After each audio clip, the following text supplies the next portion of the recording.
السلام عليكم ورحمة الله وبركاته. الحمد لله رب العالمين والصلاة والسلام على رسوله الكريم وخاتم النبيين نبينا محمد وعلى آله وصحبه أجمعين. সুপ্রিয় দর্শক, পৃথিবীর যে প্রান্ত থেকে আপনারা এই মুহূর্তে এটিএন বাংলার টিভি স্ক্রিনের সামনে আছেন, সকলকে স্বাগত জানাচ্ছি। এটিএন বাংলার নিয়মিত আয়োজন RFL the door presence Islami সাওরজা powered by Islami bank Bangladesh PLC সরাসরি আয়োজনে জীবন ঘনিষ্ঠ যে কোনো ধরনের প্রশ্ন আপনারা করতে পারবেন। প্রিয় দর্শক, আমরা শুনবো আপনাদের প্রশ্নের জবাব কোরআন সুন্নাহ আলোকে সহিহ সুন্নাহর ভিত্তিতে ইনশাআল্লাহ। আমি আছি আপনাদের সাথে পুরো অনুষ্ঠান জুড়েই। AKM ফিরোজ আমাদের সাথে হাজির স্টুডিওতে আপনাদের প্রশ্নের জবাব দেওয়ার জন্য উপস্থিত আছেন। আমাদের সকলের প্রিয় মানুষ, প্রিয় ব্যক্তিত্ব শাইখুল আল্লাম শেখ শাহ ওয়ালিউল্লাহ হাফিজাহুল্লাহ। আসসালামু আলাইকুম ওয়া রাহমাতুল্লাহি ওয়া বারাকাতুহু। ওয়ালাইকুম আসসালাম ওয়া রাহমাতুল্লাহি ওয়া বারাকাতুহু। শেখ মারহাবা বিকুম, রমাদান করিম। রমাদান করিম, রমাদান মুবারক। দেখতে দেখতে তো রমাদানের প্রায় মাঝামাঝি আমরা চলে আসলাম। আমরা শুনবো দর্শকদের প্রশ্নের জবাব কি জানতে চান। প্রিয় দর্শক, একটা বিষয় আপনারা আমাদেরকে সহযোগিতা করবেন, যারা আমাদের সাথে কথা বলছেন সুযোগ পাবেন। অবশ্যই বলার সময় আপনি টিভি সেটের যে টেলিভিশন আমাদের দেখছেন, এটা সেটটা ভলিউমটা কমিয়ে আপনি কথা বলুন, এটাই অনুরোধ আমরা নিচ্ছি। আপনার অলরেডি প্রশ্ন করছেন। জি, আসসালামু আলাইকুম। আসসালামু আলাইকুম। জি স্যার, ভালো আছেন আপনারা? আলহামদুলিল্লাহ আলহামদুলিল্লাহ। আচ্ছা, আমার তিনটি প্রশ্ন আছে স্যার। জি বলছিলাম যে আমরা জানি যে কোরআনের সবথেকে দামি সূরা কিন্তু সূরা ফাতিহা। সূরা ফাতিহা শেষে কিন্তু আমরা আমিনই বলি। তো সেক্ষেত্রে আমরা অনেক জায়গায় দুয়ার ক্ষেত্রে আল্লাহুম্মা আমিন বলি। তো এখানে যেটা বলছে কেউ অনেক জোরালো ভাবে বলছে যে আল্লাহুম্মা আমিন বলা যাবে না, আমিনই বলতে হবে, আল্লাহুম্মা আমিন যোগ করা যাবে না। আসলে এটা জানাবেন কেন? যেহেতু আমরা জানি যে যতটুকু কোরআন হাদিসে বাইরে আর বেশি কম করলে কিন্তু বেদাত হয়ে যাবে। তো ওই দলে লাশ কিনা জানতে চাচ্ছি। আর কেউ দোয়া কুনুত পড়ার ক্ষেত্রে আমরা কি করব মুসল্লিরা? মানে আমিন আমিন বলবো, এটাই বলবো না দোয়া কুনুত পড়তে হবে? আর কেউ যদি 4 রাকাত সালাতে 7 মিনিটে পড়া পড়ে, মানে 5-7 মিনিটে শেষ করে 4 রাকাত সালাত, অথচ অনেক আর কেউ যদি 2 রাকাত সালাত 10 মিনিট ধরে পড়ে, তাহলে কি সবটা এক সমান হবে? 4 রাকাত আর 2 রাকাতের যে সময়, জি 4 রাকাতে হয়তো 7 মিনিট লাগলো, 2 রাকাতে 10 মিনিটে শেষ করলো, মানে এই বিষয়ে। ঠিক আছে, ধন্যবাদ। আমরা আসছি এক এক করে ইনশাআল্লাহ। মোহতারাম, আমরা শুরু করতে পারি ইনশাআল্লাহ। আলহামদুলিল্লাহ ওয়াসসালাতু ওয়াসসালামু আলা রাসূলিল্লাহ ওয়া বা'দ। আকুলু বিল্লাহি তৌফিক। প্রথম হলো তিনি যেটা বললেন সূরাতুল ফাতিহার পরে সূরাতুল ফাতিহার তেলাওয়াত শেষ করে অথবা তেলাওয়াত শুনে আমিন আমিন এটা বলাই হলো সুন্নাহ দ্বারা প্রমাণিত। ওখানে আল্লাহুম্মা আমিন এই শব্দটা হাদিস দ্বারা স্বাভাবিকভাবে আমরা যেভাবে আমিন বলি এটাই প্রসিদ্ধ এবং এটাই প্রমাণিত। আল্লাহুম্মা আমিনটা প্রমাণিত নয়। সুতরাং সূরাতুল ফাতিহা তেলাওয়াতের পরে অথবা তেলাওয়াত শুনে শুধু আমিন আমিন এটাই বলতে হবে। আল্লাহুম্মা আমিন আলাদাভাবে যদি দোয়ার মধ্যে আল্লাহুম্মা আমিন বলে তাহলে এটাতে অপরাধ নাই। কুনুত বলার সময় আমরা কি করব মুসল্লিরা? ভিতরের সালাতে কুনুত পড়তে গিয়ে ইমাম যখন জুড়ে পড়বেন আর জুড়ে পড়তে গিয়ে ইমাম যখন দোয়ার শব্দগুলো বলবেন তখন আমিন আমিন বলাটা প্রমাণিত। আর দোয়া পড়বেন তখন নাকি না? না, মানে যখন ইমাম জুড়ে পড়বে তখন মুক্তাদি শুধু আমিন আমিন বলার। আমরা প্রশ্ন নেব। দর্শক বলুন। আসসালামু আলাইকুম। ওয়ালাইকুম আসসালাম। জি বলুন। আমি এদিনকে হুজুরের কাছে এই প্রশ্নটা করেছিলাম, আবার আমি করছি। বিসমিল্লাহির রহমানির রহিম রাত্রে 21 বার পড়ে ঘুমানোর আগে শুলে কি কোনো ফজিলত আছে? আর সকালে 19 বার আর মাগরিবে 19 বার এটা পড়লে কি বেদাত হবে? এটা আমি জানতে চাচ্ছিলাম। মাগরিবের আগে আর মাগরিবের পরে 19 বার আর ফজরের নামাজের পরে 19 বার কোথায় পেয়েছেন? পড়লে কি বিদআত হবে? আর রাত্রে 21 বার আমি একটা মানে ক্লিনিকে দেখেছি যে এটা পড়লে কি আছে ফজিলত এটা মনে নাই, কিন্তু একটা ক্লিনিকে দেখেছি রাত্রে ঘুমানোর আগে 21 বার পড়তে বলছেন। আর 19 বারটা কোথায় পেয়েছেন আপনি? 19 বার 19 বারটা আমি একজনের কাছ থেকে হয়তো জানতে পেরেছি, কিন্তু এটা বিদআত হবে কিনা এটা আমি জানতে চাচ্ছি।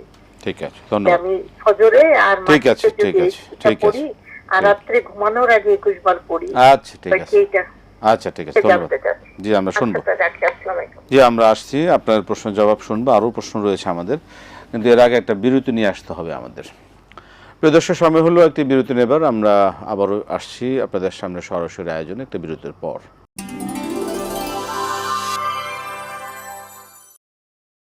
আসসালামু আলাইকুম রহমতুল্লাহি ওয়া বারাকাতুহু। প্রিয় দর্শক, ফিরে এলাম বিরতির পর। RFL door presence Islami সাওলজা powered by Islami bank Bangladesh PLC. আমরা সরাসরি আয়োজনে আছি জীবন ঘনিষ্ঠ যে কোনো বিষয় জানতে। প্রিয় দর্শক, আপনারা ফোন করুন, প্রশ্ন করুন। আমরা প্রশ্ন নিচ্ছি। দর্শক আছেন। জি, আসসালামু আলাইকুম। ওয়ালাইকুম আসসালাম ওয়া রাহমাতুল্লাহ। জি, বলুন। জি, বলুন প্রিন্স। আমার আমার আমার দুটি প্রশ্ন রয়েছে। প্রথম প্রশ্ন হচ্ছে যে মুহাম্মদ সাল্লাল্লাহু আলাইহি কোরআন শরীফে যে আর্থিক খাতের কথা বলেছেন, যে আর্থিক খাতে যাকাত দিতে হবে, খাতগুলো কি? আর দ্বিতীয় প্রশ্ন হচ্ছে যে আমাদের বিদেশে এইখানে ইসলাম পালন করা অনেকটাই ডিফিকাল্ট, কিন্তু আমরা একটা মসজিদ বানিয়েছি এখানে সবাই বাঙালি মিলে, কিন্তু অনেক সময় ইস্তেকাফের লোক পাওয়া যায় না। ইস্তেকাফ করার জন্য লোক রাখা অনেকটা কষ্টসাধ্য হয়ে যায়, অনেকটা কাজের কাজ করে। আমরা যদি এখন ইস্তেকাফের জন্য লোক না রাখতে পারি, তাহলে আমরা মহল্লা হবে বা আমাদের জন্য বিকল্প কোনো ব্যবস্থা এখানে আছে কিনা, এরকম সিচুয়েশন। ঠিক আছে, ঠিক আছে প্রিন্স, আমরা শুনবো আপনার বিষয়ে। ধন্যবাদ আপনাকে। জি, আমরা আসছি। এর আগে প্রশ্ন ছিল যে 4 রাকাত এবং 2 রাকাতের যদি পড়ার যে সময়, এই বিষয়ে বলবেন। না, ব্যাপার হলো যে সালাতের রাকাত সংখ্যা বেশি হওয়া নিঃসন্দেহে সওয়াব বেশি হওয়া, কিন্তু কোয়ালিটির উপরে তা নির্ভর করে।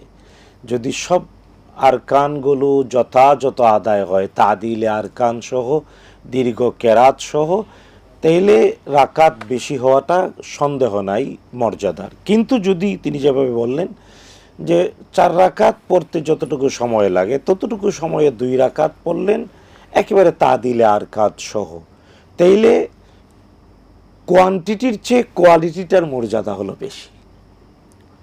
সর্বাবস্থায় খেয়াল রাখতে হবে রাকাত সংখ্যা বেশি হওয়াটা মর্যাদার শর্ত, সবগুলো কোয়ালিটি ঠিক রেখে, মানে কোয়ালিটি ঠিক রেখে, গুণগত মান, রুকুর গুণগত মান, সেজদার গুণগত মান, কেরাতের গুণগত মান, এই সবগুলো গুণগত মান ঠিক রেখে যদি রাকাত বেশি হয়, এটা নিঃসন্দেহে মর্যাদার।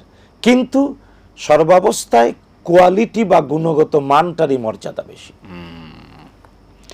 সেটাই, যেমন 2 রাকাত মানে 4 রাকাতের সময় যদি 2 রাকাতে দেই, সব কিছু সেইভাবে আদায় করি, সেক্ষেত্রে তো 2 রাকাতের কোয়ালিটি যদি ভালো হয়, এটা অবশ্যই বেশি পাবেন। বিসমিল্লাহ বিষয়ে কি বলবেন?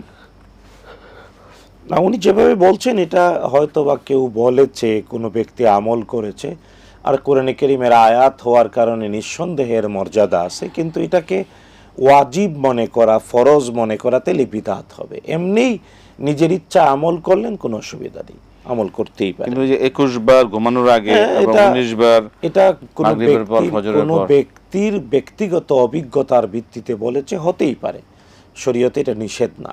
নিষেধ তখনই হবে যখন এটাকে ওয়াজিব মনে করবে, ফরজ মনে করবে, সুন্নাহ মনে করবে না। এটা ব্যক্তিগত আমল, ভালোবাসা থেকে করছে, আল্লাহর কালামের আয়াত বারবার পড়ছে, আল্লাহর কাছে এর মর্যাদা কামনা করছে, করতেই পারে।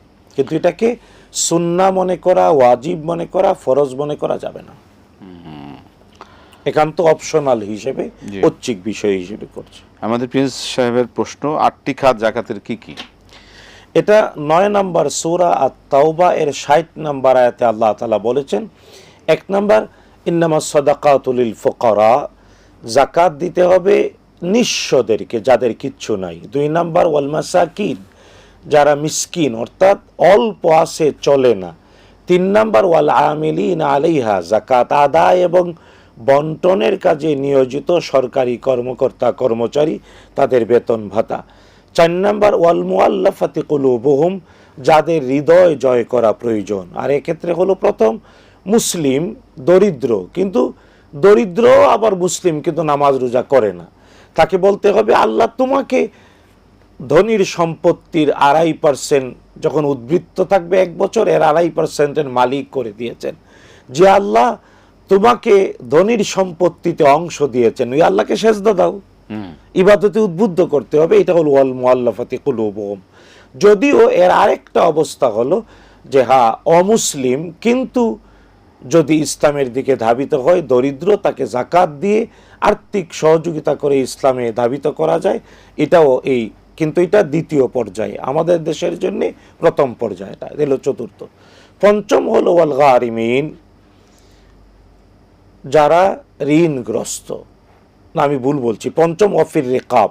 রেকাব মানেও দাসত্ব মুক্তির জন্যে, ঘাড় মুক্তির জন্য। বর্তমান পৃথিবীর উলামারা বলেন দাসত্ব যেহেতু ইন জেনারেলি নাই, এই ক্ষেত্রে যারা জেলে অথবা মানে বিভিন্ন কারাগারে হয়তো আটক আছে, বিচার ফয়সালার ভিত্তিতে সে বেরিয়ে আসতে অনেক টাকা পয়সা লাগে, এই ক্ষেত্রে ব্যক্তি ন্যায় বিচারের ভিত্তিতে জেল থেকে বের হবে অসহায়, তাকে জাকাতের টাকা দিয়েও এই জেল দায় মুক্তির জন্য কাজ করা যাবে। যদিও মৌলিকভাবে এটা হলো দাসত্ব মুক্তির পঞ্চম। ষষ্ঠ হলো ওয়াল গারিমিন, মানে ঋণগ্রস্ত ব্যক্তি। সপ্তম হলো ওয়াফি সাবিলিল্লাহ, আল্লাহ তাআলার রাস্তা। আর এটা হলো ব্যাপক, আল্লাহর রাস্তা বলতে 1 নাম্বার, যেমন মানে এই যে গাজায় ইসরায়েলের সাথে যুদ্ধ হচ্ছে, ফিলিস্তিনে ইসরায়েলের সাথে যুদ্ধ হচ্ছে, এই ডাইরেক্ট যুদ্ধের ক্ষেত্রে শুধু তাই না, আরাকানের মুসলমান, কাশ্মীরের মুসলমান যারা ইমানের কারণে শত্রুর সাথে যুদ্ধে লিপ্ত, তাদেরকে জাকাতের টাকা দেওয়া, এটা হলো ফি সাবিলিল্লাহ 1 নাম্বার। 2 নাম্বার হলো একেবারে কন্যাদায়গ্রস্ত পিতামাতা অথবা বিবাহ উপযুক্ত যুবক, তার মোহর দেওয়ার জন্য জাকাত দেওয়া ফি সাবিলিল্লাহ। তারপরে এর 6-7 নম্বরে মাদ্রাসা ছাত্রদেরকে দেওয়া। 8 নাম্বার ইবনুস সাবিল, মানে হলো মুসাফির, পথ শিশু। এটা সূরাতুত তাওবার 9 নাম্বার সূরার 60 নাম্বার আয়াতে আল্লাহ তাআলা বলে দিয়েছেন। আমরা আবারও আসবো, আমরা একটা ছোট্ট বিরতি নিতে হচ্ছে, ইনশাআল্লাহ আরও শুনবো। প্রিয় দর্শক, আমাদের সময় হলো বিরতি নেবার, আমরা আবারও ফিরছি আপনাদের সামনে সরাসরি আয়োজনে একটি বিরতির পর ইনশাআল্লাহ।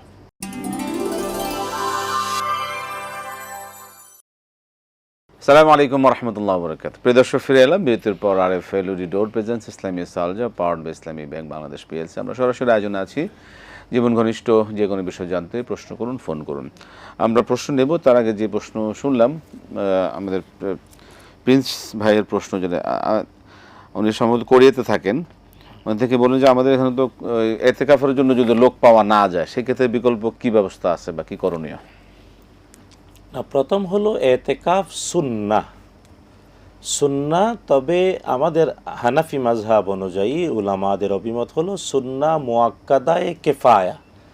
সুন্নাহ মুআক্কাদা কিন্তু কেফায়া, অর্থাৎ সবার পক্ষ থেকে কয়েকজন করলে আদায় হয়ে যায়। জামে মসজিদ অর্থাৎ জুমার নামাজের মসজিদে এতেকাফ, আর জুমা হয় এমন মসজিদে এতেকাফ করা এলাকার সবার পক্ষ থেকে সুন্নাহ কেফায়া।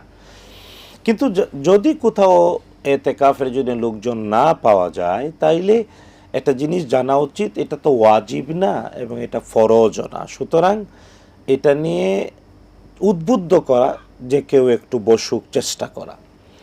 তবে পাশাপাশি এটা জানা উচিত, যদি একান্ত কাউকে না পাওয়া যায়, তাইলে যারাই মসজিদে ঢুকবেন, কারণ এতেকাফ সর্বনিম্ন 1 রাতের জন্যও হয়, অথবা কয়েক ঘন্টার জন্য কেউ ঢুকলেন, সেও এতেকাফের নিয়তে মসজিদে ঢুকতে পারেন।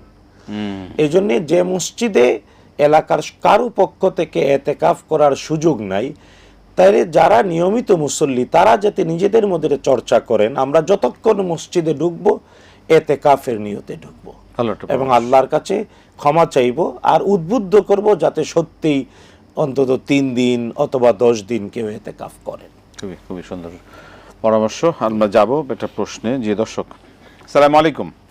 ওয়ালাইকুম আসসালাম ওয়া রাহমাতুল্লাহি ওয়া বারাকাতুহু। হুজুর, আমি সুনামগঞ্জ জরমপাড়া থেকে ইউনুস বলছিলাম। বলুন ইনশাআল্লাহ, বলুন। হুজুর, আমার 2টা প্রশ্ন। প্রথম প্রশ্ন হলো, রাসূল সাল্লাল্লাহু আলাইহি ওয়াসাল্লাম বলেন যে আমার ভাই দাউদ আলাইহিস সালামের সিয়াম হলো সর্বোত্তম সিয়াম, কেন? আর 2 নম্বর প্রশ্ন হলো যে এই আপনার সারা রাত জেগে ইবাদত করার চেয়ে উত্তম আমল কি?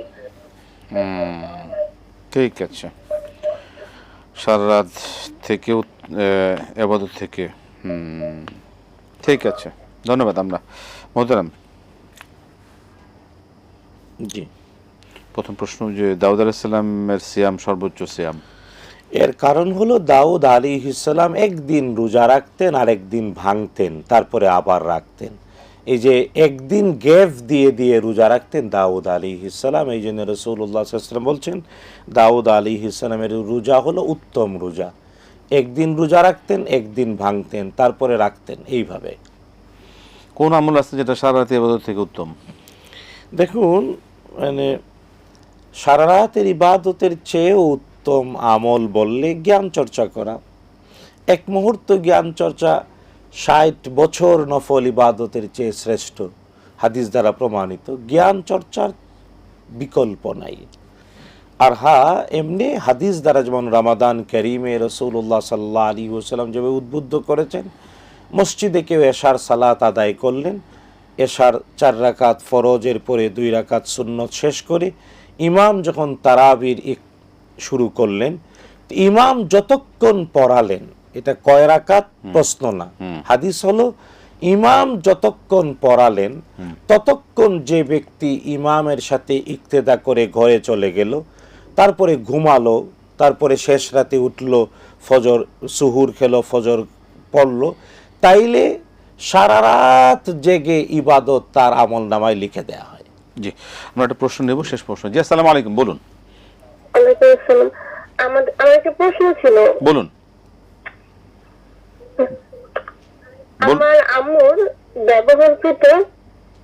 ব্যবহারকৃত 4.5 ভরি স্বর্ণ আছে, 30 থেকে 25 বছর আগের। এখন আমরা 3 ভাই বোন, আমার আম্মু আমাদের জন্য বানাইছে যে আমরা ইউজ করব, কিন্তু আমাদের তো এখনো বিয়ে হয় নাই, তো এটা ইউজ করি, আমি ইউজ করি। ব্যবহৃত, এটা কি যাকাতে? হ্যাঁ, ব্যবহৃত যে প্রশ্ন পেয়ে গেছেন, যে ব্যবহৃত স্বর্ণের যাকাত দিতে হবে কিনা, এই তো? হ্যাঁ হ্যাঁ, ধন্যবাদ। জি মোহতারাম, আমরা শেষ দিকে খুব সময় পাবো না। প্রথম হলো যে স্বর্ণ এর নেশাব 7.5 ভরি, রৌপ্যের নেশাব 52.5 ভরি। তবে যদি স্বর্ণ রৌপ্য সব একত্রে মিলায়াও যে কোনো একটা নেশাব পরিমাণ হয়, তাহলে যাকাত দেয়াটাই উত্তম। আমাদের সাবকন্টিনেন্টের সব আলেমরা এই ব্যাপারে একমত। যদিও বিখ্যাত 3 মাযহাবের উলামারা বলেন স্বর্ণ স্বতন্ত্র 7.5 ভরি হলে আর রৌপ্য স্বতন্ত্র 52.5 ভরি হলেই যাকাত হবে। এখন যেহেতু 4.5 ভরি তিনি বললেন, আর এটা ব্যবহার করছেন, মূল ব্যাপার হলো ব্যবহারের স্বর্ণ অথবা রৌপ্য এর যাকাতের ব্যাপারে 4 বিখ্যাত মাযহাবের 3 মাযহাব একমত যে ওর যাকাত দিতে হবে যদি নেশাব পরিমাণ হয়। হানাফি, শাফি, মালিকি রাহিমাহুমুল্লাহ, এই 3 মাযহাবের অভিমত ব্যবহৃত স্বর্ণ রৌপ্য যদি নেশাব পরিমাণ হয় যাকাত দিতেই হবে।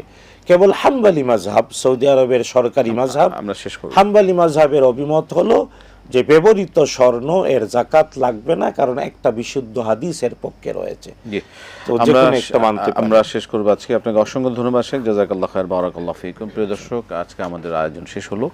আল্লাহ পাক কবুল করুন, যা জানছি তা যেন আমরা আমাদের জীবনে বাস্তবায়ন করতে পারি, আল্লাহ পাক তা পালন করা সহজ করে দেন। আজকে শেষ করছি, বিদায় নিচ্ছি। আসসালামু আলাইকুম ওয়া রাহমাতুল্লাহি ওয়া বারাকাতুহু।